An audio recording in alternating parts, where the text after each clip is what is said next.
adults worldwide, hence necessitating more innovative therapeutic approaches.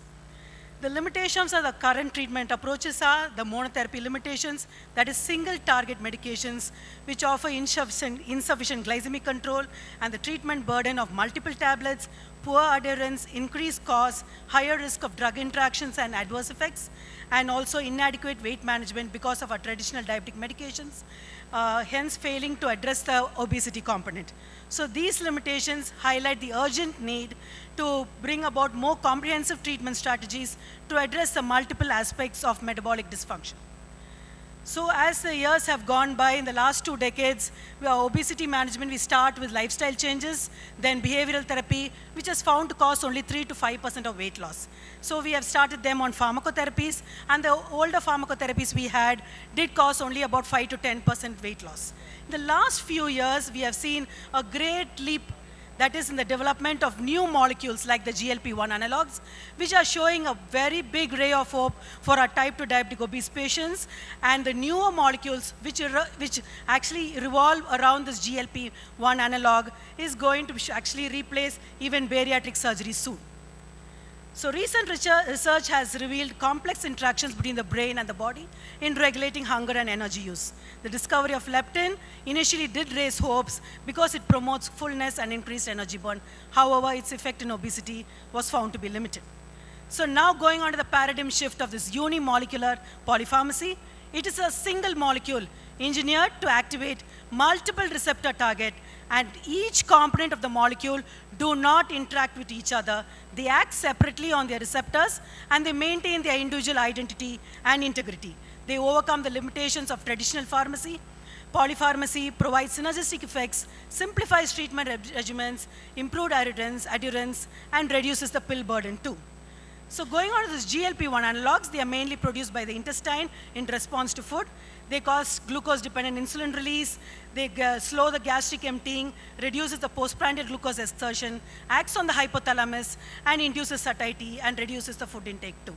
These are the drugs which are available with us today, and also with tirzepatide. This schematic representation shows how a peptide-peptide multi-agonist approach did offer beneficial metabolic profile by targeting the multiple receptors. Let me talk to you about them in a little detail. Going on the milestones of GLP-1, they came into play from 1987, and starting with the exenatide, the liraglutide, then came the semaglutide, and the tirzepatide today. GIP is also produced by small intestine, has potent incretin effects, promotes beta cell proliferation and survival, modulates adipocyte metabolism and fat deposition. So these two together, GLP-1 with GIP, the dual agonists, despite their double incretin action, neither caused chronic hyperinsulinemia nor hypoglycemia has been observed in various trials. So what does this complementary action actually do? It has a synergistic effect of greater insulin secretion, more adipogenic effects, and also has a multi-organ impact. So this dual agonists have shown superior efficacy in the treatment than when they use the other two molecules separately. So incretin effect is nothing but enhanced insulin secretion after glucose load. And 70% of the postprandial insulin secretion is mainly because of GLP and GIP, and this incretin effect is actually impaired in type 2 diabetics, and this dual agonist has found to actually restore this compromise. And beyond the glycemic control, it acts on the central nervous system, crosses the blood-brain barrier, it acts on the hypothalamus, causes appetite regulation, acts on the brainstem, causes satiety, acts on the mesolimbic system, and modifies the food preference. And the drug we have today in this dual agonist is tirzepatide, which is found to affect type 2 diabetes, obesity, and other metabolic diseases too, which has been proved by the SURPASS program, SURPASS CVOT, SURMOUNT program, and for the other comorbidities, we have ongoing trials. The next dual agonist will be GLP-1 with glucagon. So along with the functions of GLP-1, it talks with glucagon, which is found to increase glucose production, satiety, and also the energy expenditure.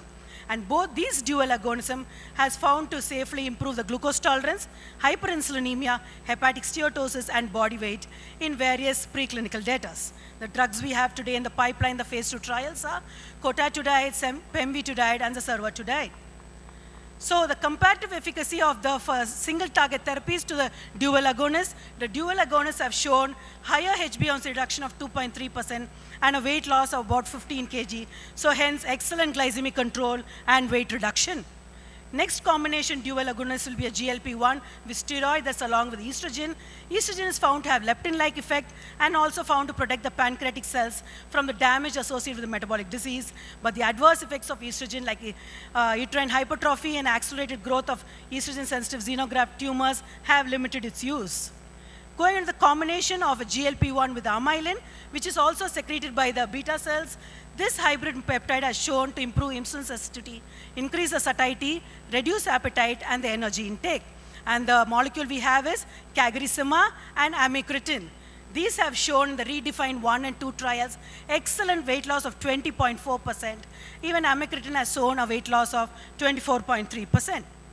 The next dual agonist on the pipeline is GLP-1 with CCK, which is an anorexic hormone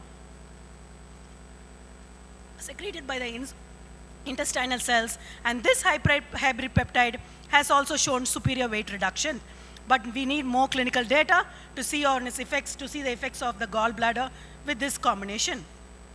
The next on the pipeline is GLP-1 with fibroblast growth factor 21. This is actually secreted by the liver, regulates fatty acid oxidation and glucose oxidation, has anti-inflammatory role too. And this dual agonist in the phase 2 trial has shown very promising results in reducing the hepatic fat, improving the liver injury markers and the metabolic parameters in NASH, as well as type 2 diabetic patients. Next, we have the monoclonal antibody peptide conjugate, maritide, which in the phase 1 and phase 2 trials have shown acceptable safety, tolerability profile, and dose-dependent weight loss. Phase 2 trials are still going on. Going on to the bimagrumab, this has another excellent monoclonal antibody, which has been combined with GLP-1, which has shown weight loss with muscle preservation. So in the BELIEVE-2 trial, it has shown to cause excellent weight loss of 22%, and along with the reduction of abdominal fat and inflammation-related biomarkers. So here I give you a list of the monoclonal antibodies which are still on the pipeline, yet to come into field. And next we go on to, after the dual agonist, we go on to the triagonist. That is the combined GLP-1, GIP, and the glucagon. And And this, the drug we have, this is retatrutide. In the phase 2 trials, it has shown a weight reduction of 24% and also reduction in the BP, lipids, as well as good glycemic control. Here I have just summarized the multi-receptor agonists, which I've spoken in detail, which shows the effective glycemic control, effective weight loss, and also its other metabolic effects too. Going on to the next combination of tetraagonists. Here they have combined GLP-1, amylin, GIP-1, and calcitonin. This category has shown the highest quality of weight loss with reduction of fat mass, preservation of muscle mass, and also improvement of the metabolic health of a patient. So you can see this diagram, you can see a single molecule is targeting multiple organs in our body. So next combination we'll be seeing is GLP-1 with basal insulins. Some of them are in the pipeline. Some have come like Igarlexi, Ideglera. Most of you must be using.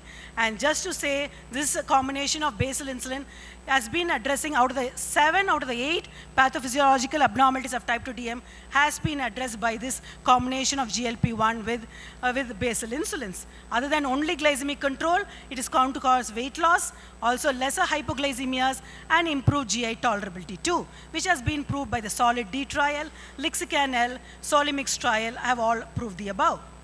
So here I give a list of the key unimolecular combination drugs in the pipeline, in which we have only tirzepatide today with us. Others are still in the phase 2 and phase 3 trials yet to come to us.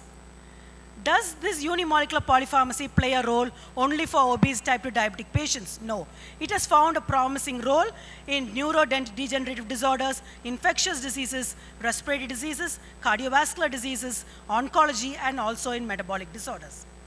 So the future of our new metabolic therapies is metabolic disease treatment is shifting from symptom management to comprehensive metabolic control. It does offer a broader disease coverage, patient-centric and precision approaches, bariatric surgery-like efficacy with medications, and expanded therapeutic impact. Numerous promising therapies on the clinical pipeline have been posed for regulatory review. Our field is entering into a new era of effective, convenient,